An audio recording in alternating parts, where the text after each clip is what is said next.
There is apprehension within the larger Indo-Canadian community right now. Hindus, for instance, are fearful that they'll be targeted. Separatist groups have said is that, Hindus leave Canada.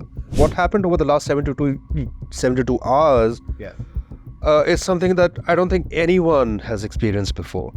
It was completely unpredictable. I mean, this has been said by Canada's intelligence agencies.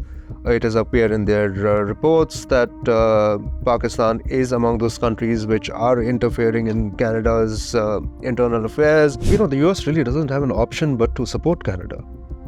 It's one of its closest allies. It's a neighbor. It's part of NATO. It's part of the Five Eyes. It will definitely support Canada. Well, I saw a survey recently which said that 75% of Canadians who were sampled want him to leave the office of Prime Minister as soon as possible. Trudeau is looking at this as potentially a political opportunity to poach votes. Justin is worried about turning into just out.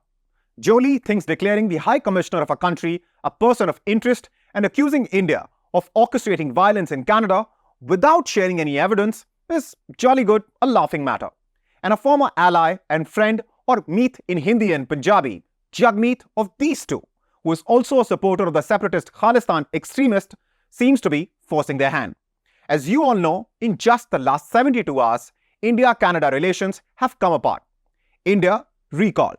Mind you, I said recalled 6 of its diplomats, which Canada later said it has expelled. Later on, India expelled 6 Canadian diplomats, and they have been asked to leave the country by midnight of October 19th. And accusations of all kinds have since then been doing the rounds. US, a member of the Five Eye group, has come out in support of Canada openly. India is preparing itself for next steps. To talk about what has happened and why, and what lies ahead, I'm joined by my senior colleague, HT's Toronto-based correspondent in Canada, Anirudh Bhattacharya. Thank you for joining us, sir. Thank you for taking the time. Thank you so much for having me, Abhishek.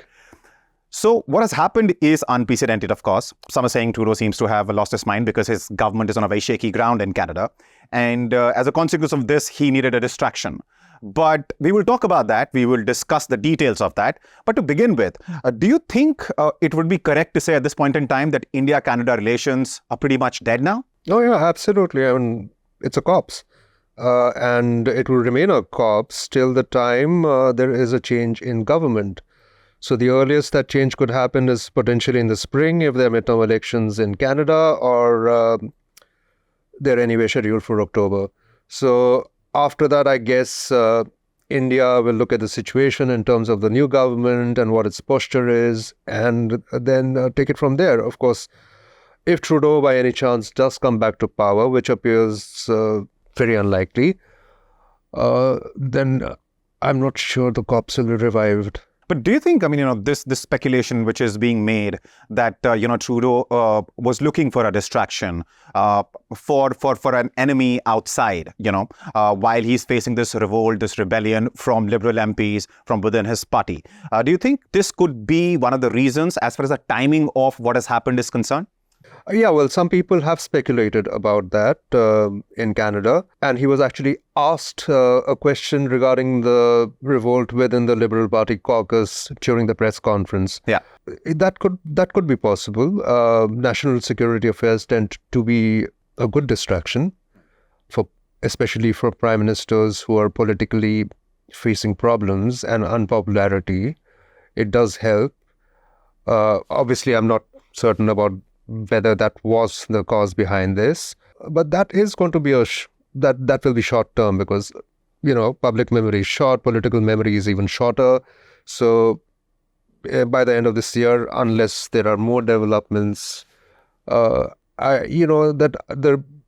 the basic unhappiness of the Liberal Party members and their MPs, because they have been losing what were considered safe seats, I think that will again come to the fore. This is something that Trudeau will have to face at some point. How unpopular is he at this point in time, both amongst, of course, the MPs, because we've been talking about this rebellion for a while, and also, of course, amongst the people in general, because the Canadian economy is suffering, housing problem, the amount of money that people are now expected to shell out to buy a place, in Toronto or in other big cities.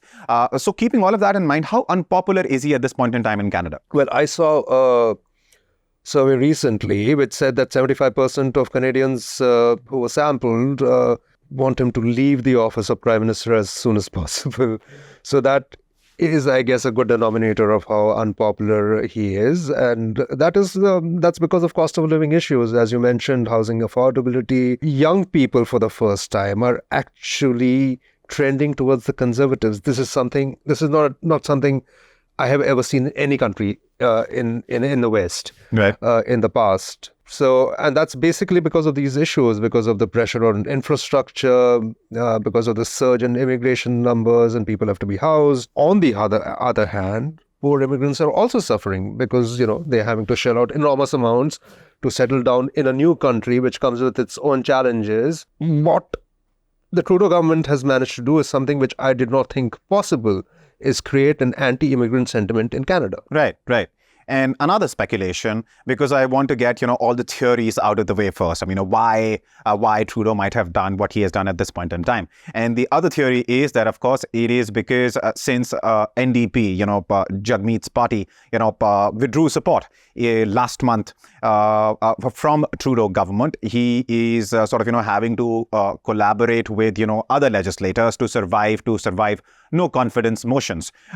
Do you think his party could have, forced Trudeau's hand to take an anti-India stand? Because, of course, NDP, is known to have, Khalistani sympathies and is known to be a supporter of that cause. I think quite the opposite. In fact, what I think is that Trudeau is looking at this as potentially a political opportunity to poach votes from the NDP. I see. The NDP has actually been gaining some traction after it pulled its support, withdrew from this agreement it had with the Liberals. After they withdrew from that, I think Trudeau is trying to get some of those votes back so that after the next elections are held, the Liberal Party can at least emerge as the official opposition and not be reduced to the third or fourth largest party in the House of Commons. Right. And for that, to be able to eat into NDP's votes, Trudeau doesn't mind turning more pro-Khalistani, if there could be, such a thing that could be said about him, than NDP. I would think that the framing will be pro-Sikh, not pro-Khalistani, because naturally the number of Khalistanis are a tiny fraction of the Sikh population in Canada. And so he is positioning himself, especially with the latest allegations, as someone who wants to protect the communities where Sikhs live from violence, which is being orchestrated by agents of the Indian government in terms of murders, in terms of extortion, etc. Well, all those things were mentioned during the press conference. Yeah, so that's where I think things stand. It becomes even more intriguing because if that is the case and if you keep that in mind, then what becomes important for Trudeau at this point in time is perhaps to instead of what he has done, perhaps he should have addressed the crisis at home, whether it's the economic crisis or other complaints that people have against the government. But having said that, another thing which has emerged is the fact that he's managed to get some support, especially from the opposition parties as well, from the Conservative Party. What do you have to say in that regard? I mean, is it just posturing because he phrased it as a matter of national security? That's the reason? Or perhaps, on this matter, the stand of the Conservative Party is also the same? I don't think the stand of the Conservative Party on this matter is exactly the same. And in terms of how Trudeau is putting this particular issue, even during the press conference, he did indicate that all parliamentarians should be united on an issue of national security. It's a very emotive issue. It will have resonance maybe for a week with Canadians. I don't think most people, especially politicians, will be in a position to ask some of the questions which need to be asked at some point, including where is the evidence? I mean, that will come in the future. The Conservatives will also not take a pro-India stand. That's not going to work politically for any party right now, not in the next election. It doesn't win them any votes. it could, in fact, lose them votes because they'll probably be then targeted as saying that, they're working as agents for India. And also, if you could throw some light on this aspect, I mean, during the press conference, Melanie Joly was, there, the minister, and when she was asked about evidence, because you briefly talked about evidence there, apparently this evidence, which Canada's top diplomat here was also talking about, that irrefutable, credible evidence has been presented to India. Nobody's seen it. Nobody's heard anything about it. Are there any details that you might know about this evidence? Because yeah, well, I haven't seen any evidence either, which is what I mentioned. What they also did say is that, yes, the information will come forth during the trials when the charges are framed, etc. So we'll have to wait and see in terms of exactly what sort of documentation they are. My information is a lot of the allegations so far have been based on intelligence. That is something which has also been talked about by Canadian officials. It's not intelligence which can be made public simply because if they make that sort of intelligence public, then their sources, wherever they may be, including in the Indian establishment, may get burnt. But for the time being, India can always argue that that's an excuse. If you've been talking about evidence, show us some, share some with us. And because in the case of US, I mean, we are talking about Pannu now. India definitely, sent a team to US, which will be discussing this matter with the US of Indian involvement as far as the attack on Pannu in US is concerned. But at the same time, India did not see any merit in Canada's charges. In terms of the attack, the attempted abortive assassination attempt on Pannun, there was an indictment in a federal court in New York, as you're aware of, which had a lot of information, including videos, messages, etc. It was very clear that that they had a case, which is why India did create this high-level committee which is examining this particular issue. Now, in terms of Hardeep Singh Nijjar, obviously, it's a more serious issue. It is actually a murder.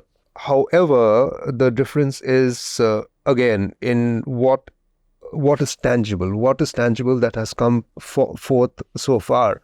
What is tangible that we have learned about people who have been arrested? They're immigrants from India, definitely. They're Indian nationals, definitely. But we need to see that connection to the Indian government, where that connection is. So we'll have to see what materializes during the court cases that come forward, because the Canadian government says that we have a process and the process is being followed. We have a free judiciary. We have a free law enforcement machinery, and they will be doing their work, and everything will be public at the relevant time. And before we start talking about other details of the last 72 hours, what has happened. Briefly, for our viewers, especially those who might not know, I mean, we are not talking about an upstanding, citizen, a Canadian citizen at this point in time. We're talking about Nijjar. So if you would like to sort of, throw some light on who this man was, what was he all about? So Nijjar, India alleges, was a terrorist, and that he was heading the Khalistan Tiger Force. And again, there are cases against him in India. There are no cases against him in Canada. He was never tried in a Canadian court. And at the same time, as you know, he arrived in Canada in the early 2000s on a fake passport with the name Sharma. Yeah. And then, interestingly, he also did get his permanent residency from refugee status. He became a citizen also. He was also on a no-fly list of at least the American government, and I believe also the Canadian government. His mortgage was cancelled by Canadian financial institutions, and that really doesn't happen with a lot of people. So we need to learn a little bit more about this, and Canadian politicians really haven't answered these questions yet, even when they have been asked about why would somebody you hold a minute of silence for in the House of Commons be on your country's no-fly list. Exactly. Why were you looking into him? Yeah, why exactly? I mean, so those questions have to be answered. Of course, India has put forth a lot of information. There was a excellent investigative report in the Globe and Mail, which looked into his antecedents. And obviously he was also the principal organizer of the so-called Khalistan referendum being held by the secessionist group Sikhs for Justice, of which, of course, Panun is the general counsel. And he was he also became, as you know, the president of a Gurdwara in Surrey. Yeah. He was killed in the parking lot of that particular Gurdwara. So there were various aspects to his life, but we really need to delve into every aspect. Exactly. Now, there is a bit of discrepancy that we saw yesterday. I mean, we're talking about actually day before now. And that was between what Trudeau said during his press conference and what the RCMP spokespeople said during the press conference held by RCMP. And the discrepancy was the way it was phrased. I mean, Trudeau called it that India is being a threat to Sikhs in general in Canada, whereas RCMP, when asked this very pointed question, made it very clear, abundantly clear, that no, it's not the South Asian community at large. It is the pro-Khalistani, members of whatever gangs that might be in Canada. What do you make of this discrepancy? Well, that's realistic. I think this statement was made by Assistant Commissioner Bridget Goma. I'm not sure. Yeah. And that's realistic because she was not the first person to make that statement. Last week, while appearing before the Foreign Interference Committee, Canada's NSIA said she wasn't sure that India wanted to influence policy in Canada, but was focused on pro-Khalistan elements. Yeah, so that's basically it. I mean, Trudeau, as I said, wants to be seen as a protector of Sikhs. Yeah. So that is where the framing is coming from. Whereas, I don't see what India stands to gain from targeting any regular, normal Sikh in Canada or anywhere else in the world. Yeah, I mean, the majority of Sikh population anyway lives in India. Exactly. I mean, as much an Indian as anybody else is, and as much a part of this country as anybody else is, for that matter. Absolutely. And as I said, the vast majority of Sikhs in Canada, they may not be vocal about it because they may face intimidation. I mean, they are definitely not on the same page as the Khalistanis. Another very interesting thing which was mentioned by the RCMP spokesperson in that press conference was the involvement of Lawrence Bishnoi gang. Now, Lawrence Bishnoi, as we all know, is behind bars in India. And in 2022, it was your report, India had requested Canada to extradite a bunch of gangsters. Right? So, in other words, Canada is using the same people which it refused to send back to India to sort of now accuse India of whatever it is accusing India of now. Yeah, there were various gangsters. They were not necessarily all affiliated with the Bishnoi gang. Goldie Brar was there. Yeah. At that time, it happened because Sidhu Moosewala had just been murdered and the Bishnoi gang was involved with that, and Goldie Brar, sitting in Canada, had taken credit for it. So yeah, India repeatedly spoke to Canada about the danger of translocational gangs. The Bishnoi gang has definitely been building up its strength in Canada over the last few years. I mean, it's not just his gang. Every gang has been building up strength there. Now, the thing with that is that when you say that the Bishnoi gang was maybe being manipulated by Indian agents, there is again one question which appears obvious to me, but hasn't been asked yet. It wasn't India that gave them those visas to go and settle down in Canada. Yeah.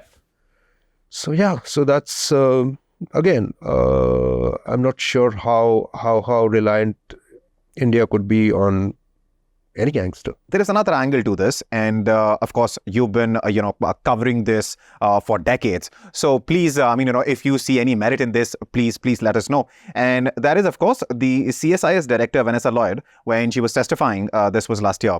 She said that the Pakistan conducts intelligence operations and transnational repression in Canada with the goal of supporting Khalistani extremism. Now, what do you think are the chances of involvement of Pakistan? Yeah, I have no idea about in what way Pakistan may have been involved on the recent developments, but yes. No, not recent, but in general. That's this has been said by Canada's intelligence agencies. It has appeared in their reports that Pakistan is among those countries which are interfering in Canada's internal affairs. As the former CSIS chief did say, that that was mainly focused again on the Khalistani separatists, and because of which India was trying to counter that. So yeah, that reality is there. In fact, in 2013 or 2014, I'm not sure about the year right now, the Pakistan Consul General in Toronto, I believe, and I've been told by two people who were in foreign affairs establishment in Ottawa at that point in time, was asked quietly to leave the country because of this very reason, that he was getting involved with pro-Khalistan activities in Gurdwaras. What also happened yesterday was US came out openly in support of Canada and said that it's a serious issue and India is not cooperating. India has taken an alternate path. So what is US talking about, and what do you make of this support, this open support for what has happened? The US really doesn't have an option but to support Canada. It's one of its closest allies. It's a neighbor. It's part of NATO. It's part of the Five Eyes. It will definitely support Canada. But what you will see will happen over the next few weeks is exactly what happened last year after the statement by Prime Minister Trudeau in the House of Commons. The US will start taking a much more conciliatory tone. Business with India will continue as normal.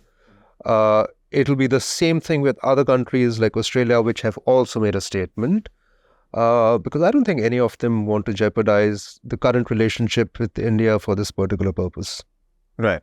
Now, last few questions. What do you think is going to be the impact of, the kind of tussle now that you have between India and Canada on Indians living in Canada? I think there is a, I wouldn't say fear, but there is apprehension within the larger Indo-Canadian community right now about various things. The Hindus, for instance, are fearful that they'll be targeted because, as you know, there are some elements, political elements in Canada already talking about such matters. And of course, Khalistani groups have said that very often, said at least a couple of times. Yeah, Jagmeet Singh has also asked for a ban on RSS. But not Hindus are not necessarily allied with the RSS in Canada. What separatist groups have said is that Hindus leave Canada. So there is a sense of apprehension. What this means also is the Hindu community, which has been very fragmented by region, by language, etc. I think it is gelling at this point in time. I think what this will result in, and I've seen this process developing since September of last year, is that it may emerge as a coherent political force in Canada, which will be a very interesting phenomenon to observe for the future, because then it will prove a counterweight to the pro-Khalistan elements. Right. And before we let you go, the last question, what do you think is going to be the way forward? What are India's options? What's going to happen? I cannot predict that. What happened over the last 72 hours Yes. Is something that I don't think anyone has experienced before. Right. It was completely unpredictable. It was, amazing. So it's very difficult to predict, but I think there is over the next few weeks, there might be some degree of escalation. As you're seeing, there are already leaks and reports coming out about Indian politicians, senior Indian officials, etc., what they will do in that case. And it will settle down at a certain point in time, but I believe that it will again, in some way or the other, gain gain some traction before the next elections are held. It's bound to get really ugly before it starts getting better. Oh, yeah, it's going to get much worse. Right. On that note, thank you so much for taking out the time and talking to us. I mean, this is, of course, a developing story. Some shots have been fired by both sides. Many more would be fired. Let's hope that wasn't literal. No, of course not. But in this case, yes, I know, the caution that you're asking us for. But having said that, thank you so much for taking out the time and talking to us. And of course, once you're back in Canada, I think you're going next week. So we will, of course, bother you for more such conversations. Thank you so much. No bother. I'll be happy to chat with you guys in the future. Thank you so much, Abhishek. Thank you.